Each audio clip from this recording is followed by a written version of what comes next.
Tom Cruise.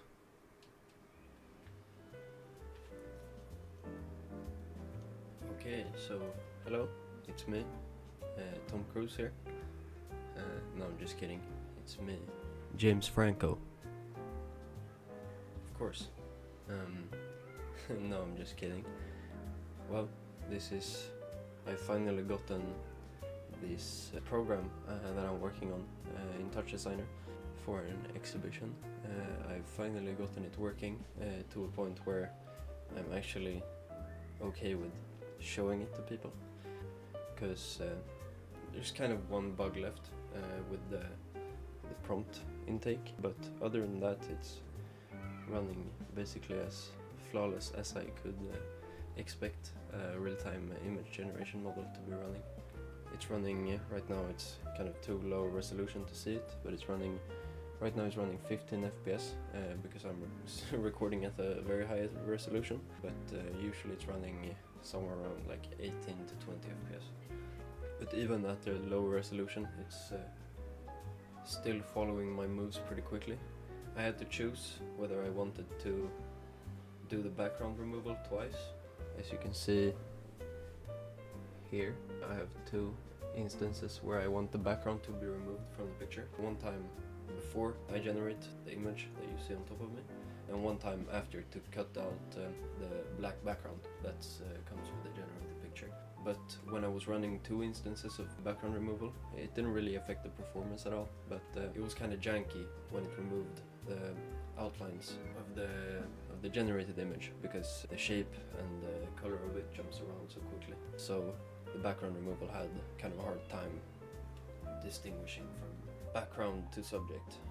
But the only side effect of me using the same background edge or the same silhouette matte that I'm using before the prompt is these black edges. But it kind of also shows you how slow the image generation is. Anyways, yeah, this is the project. So if I have a Xbox, you can't really see it right now, but I have an Xbox controller. You can see it jump through the background detection. Like first of all, I've also integrated some kind of like distortion after all the effects and everything, just so you can kind of play around with it a bit more, and also strengthen the point that you're in control of the picture, even though it's an AI that's controlling how you look. You still control the final output. Yeah. So if I hold a button, the A button on this Xbox controller, I can say anything, and the whisper model that's running up here in the debug screen is gonna take that as a prompt. Morgan Freeman. Yeah. Michael Jackson.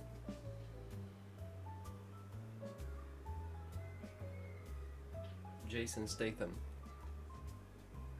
Yeah, so as you can see, the prompt intake is pretty much almost all the time quick enough so that when the listening animation that I did, this one, so that by the time that the listening animation is done, the prompt is already taken in and calculated and everything.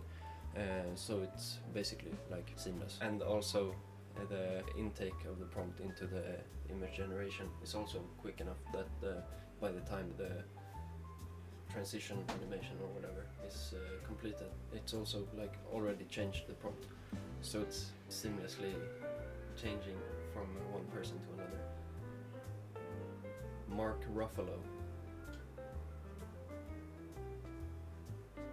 Yeah. So you can see sometimes the prompt still changes a little bit, because it sometimes struggles to like calculate what you said right away, but it usually gets it right like no more than a second after you've let go of the button and said your prompt.